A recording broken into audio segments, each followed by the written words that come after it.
नमस्कार, स्वागत है आपका रेड सेवन न्यूज में।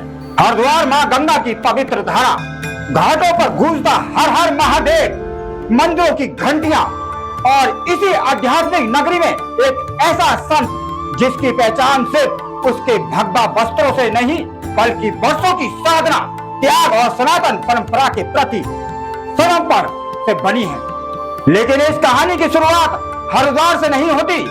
इस कहानी की शुरुआत होती है बिहार से, एक ऐसे बच्चे से जिसकी उम्र उस वक्त इतनी कम थी कि शायद उसे यह भी पूरी तरह समझ नहीं आता था कि संसार क्या है और संन्यास क्या है। बताया जाता है कि स्वामी कैलाशानंद गिरी महाराज का जन्म वर्ष 1976 में बिहार के जमुई क्षेत्र में हुआ। उनके जीवन से जुड़े अलग अलग स्रोतों में जन्म स्थान और जन्म तिथि को लेकर कुछ अंतर मिलता है, लेकिन उनके बचपन से जुड़ी सबसे खास बात यह है कि बताई जाती है कि बहुत छोटी उम्र से ही उनका झुकाव साधु संतों और आध्यात्मिक जीवन की ओर हो गया था।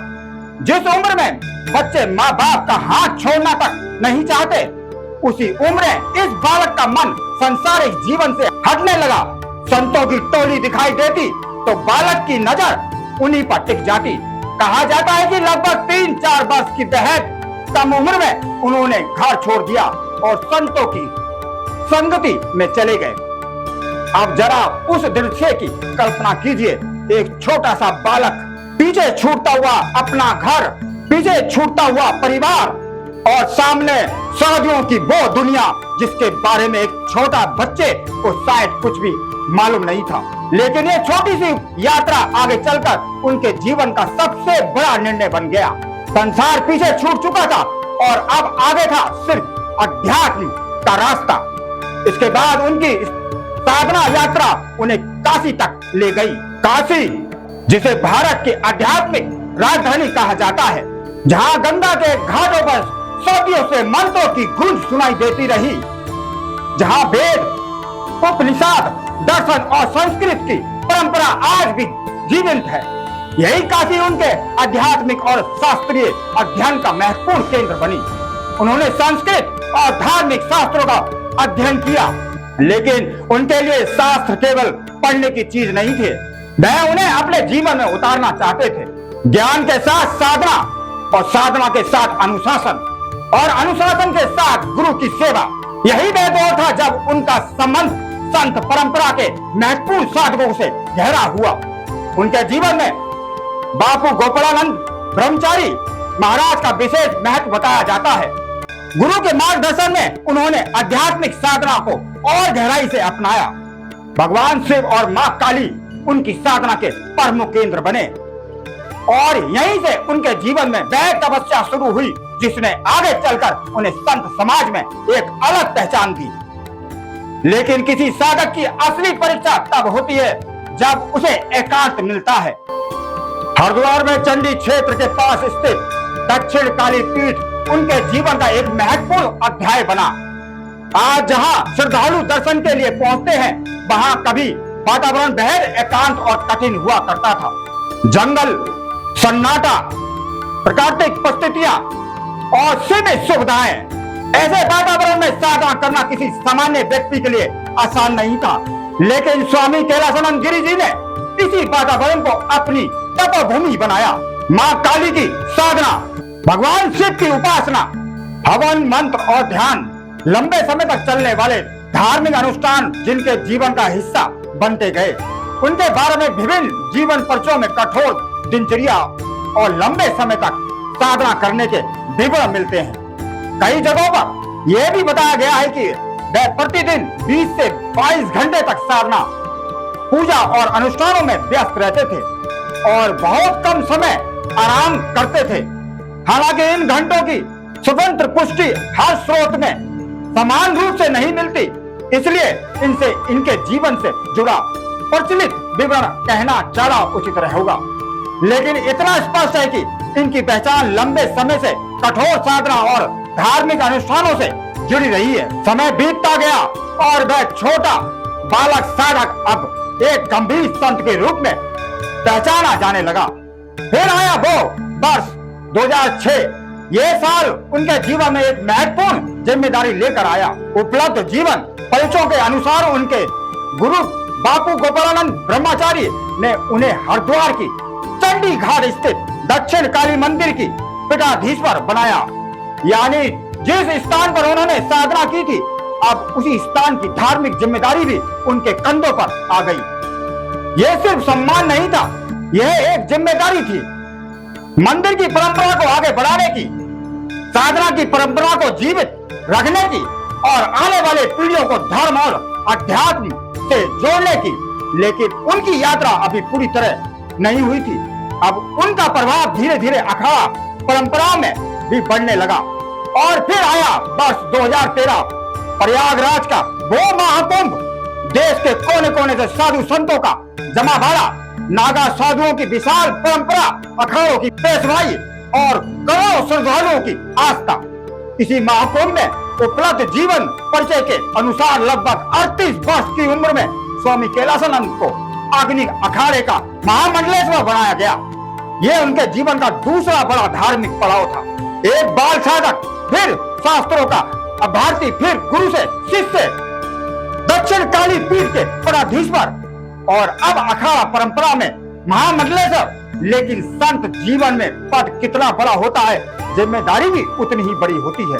और स्वामी कैलासानंद की यात्रा यहीं रुकने वाली नहीं थी। समय के साथ साथ उनका जुड़ाव श्री पंचायती निरंजनी अखाड़े से मजबूत हुआ। निरंजनी अखाड़ा भारतीय संत परंपरा के प्रमुख अखाड़ों से गिना जाता है। यह किसी संत को बड़ी जिम्मेदारी मिलना केवल व्यक्तिगत सम्मान नहीं, बल्कि पूरी परंपरा की जिम्मेदारी संभालना होता है। फिर आया वर्ष 2021, 14 जनवरी, मकर संक्रांति, हरिद्वार और एक ऐतिहासिक धार्मिक समारोह। इस अवसर पर स्वामी कैलासानंद गिरी का श्री पंचायती निरंजनी अखाड़े के आचार्य महामंडलेश्वर के रूप में पटाक अभिषेक किया गया। समारोह में बड़ी संख्या में साधु संत महात्मा मौजूद थे। वैदिक मंत्रों की गूंज थी, हर हर महादेव के जयकारे थे और संत समाज के बीच स्वामी कैलासानंद गिरी जी को अखाड़े की महत्वपूर्ण जिम्मेदारी सौंपी गई। यही वे व्यक्ति था जिसने बचपन में घर छोड़ा था, जिसने काशी में शास्त्र पढ़े थे, जिसने गुरु की सेवा की थी, जिसने दक्षिण काली की साधना की थी, जिसने वर्षों तक तपस्या का जीवन जिया था और अब वही साधक संत समाज की एक बड़ी जिम्मेदारी संभाल रहा था। उनके जीवन का यह पड़ाव इसलिए भी महत्वपूर्ण था कि क्योंकि आचार्य महामंडलेश्वर का पद सिर्फ सम्मान पद नहीं है, इसके साथ संतों का मार्गदर्शन, अखाड़े की परंपराओं की रक्षा, सनातन धर्म की शिक्षाओं का प्रचार और धार्मिक सामाजिक जिम्मेदारियां जुड़ी होती हैं। स्वामी कैलासानंद गिरी का जीवन केवल पूजा और साधना तक सीमित नहीं रहा। उनकी पहचान एक शास्त्रज्ञ और लेखक के रूप में भी सामने आते हैं।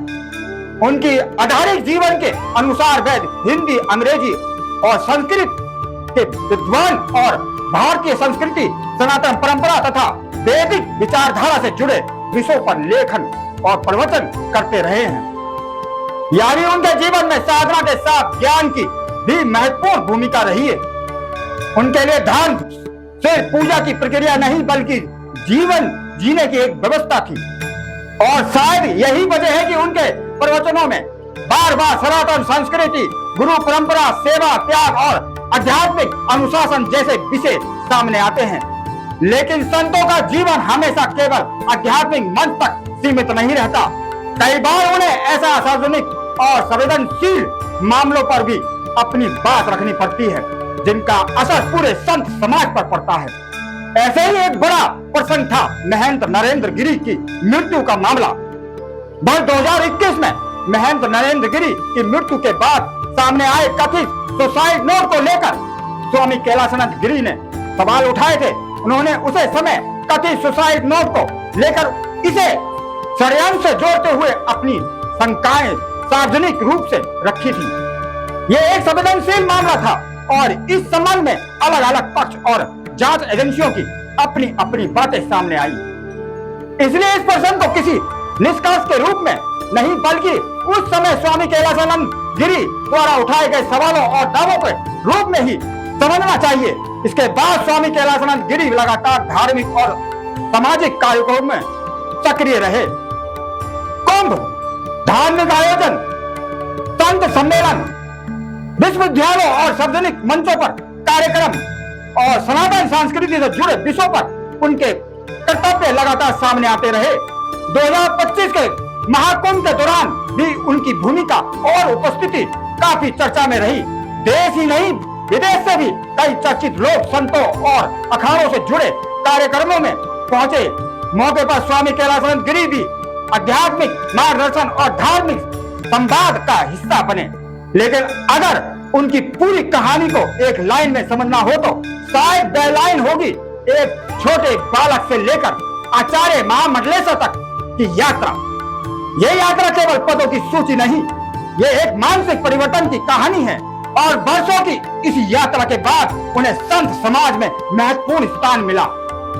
आज जब हम उनकी जिंदगी को देखते हैं तो सवाल सिर्फ यही नहीं कि उन्होंने इतने घंटे साधना की, सवाल यह है कि उन्होंने अपने जीवन का कितना बड़ा हिस्सा अपने आराध्य और अपनी परंपरा के लिए समर्पित किया। आज हरिद्वार में मां गंगा बह रही है, घाटों पर आरती हो रही है, मंदिरों में घंटियां बज रही हैं, अखाड़ों में साधु संत अपनी परंपरा निभा रहे हैं और इसी आध्यात्मिक वातावरण में स्वामी कैलासानंद गिरी जी की कहानी हमें उस जीवन की याद दिलाती है जहां सफलता का अर्थ पैसा या शोहरत नहीं बल्कि त्याग, तपस्या, ज्ञान और जिम्मेदारी माना जाता है। और यही स्वामी कैलासानंद गिरी जी का जीवन यात्रा का सबसे बड़ा संदेश है। संसार आपको सुविधाएं दे सकता है लेकिन साधना आपको अनुशासन देती है। संसार आपको पहचान दे सकता है लेकिन त्याग आपको सम्मान देता है। और संसार आपको बहुत कुछ दे सकता है लेकिन अपने लक्ष्य के लिए पूरा जीवन समर्पित करना हर किसी के बस की बात नहीं। शायद इसी वजह से आज भी संत परंपरा में ऐसे जीवन लोगों को आकर्षित करते हैं, क्योंकि ये हमें याद दिलाते हैं कि इंसान की असली ताकत उसके पास मौजूद चीजों में नहीं है बल्कि उन चीजों को छोड़ने की क्षमता में भी होती है जिन्हें बस वह सबसे ज्यादा चाहता है।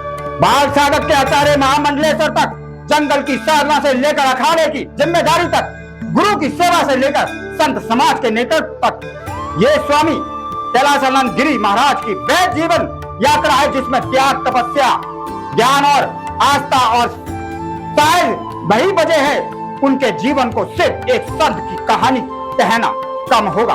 एक ऐसे संत की कहानी जिसने अपने जीवन में इतिहास रच दिया। देखते रहिए रेड 7 न्यूज। जय हिंद, जय भारत, वंदे मातरम।